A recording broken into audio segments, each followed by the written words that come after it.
గురుగారు, మీనరాశి వారికి ఈ వారం ఏ విధంగా ఉండబోతోంది? మీనరాశి వారికి 4 గ్రహాలు శుభ ఫలితాలను ఇస్తున్నాయమ్మా. ప్రధానంగా 3లో రవి, 7లో చంద్రుడు, 2లో బుధ శుక్రుడు. ఉద్యోగంలో శుభ ఫలితాలున్నాయి.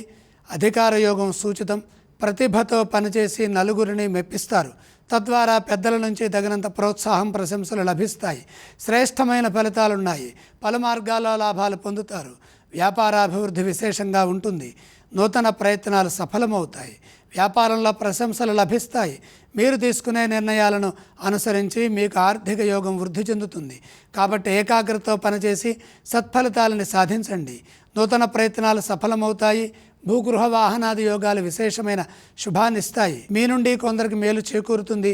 విజ్ఞానపరమైన అభివృద్ధిని సాధించడానికి ఇది అనుకూలమైన కాలము.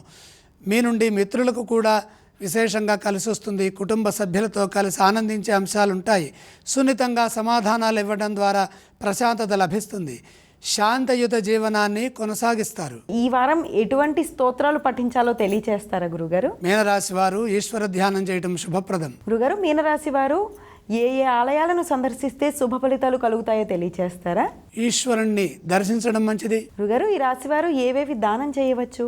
కుజప్రీతిగా కందులు దానం చేస్తే మేలు చేకూరుతుంది.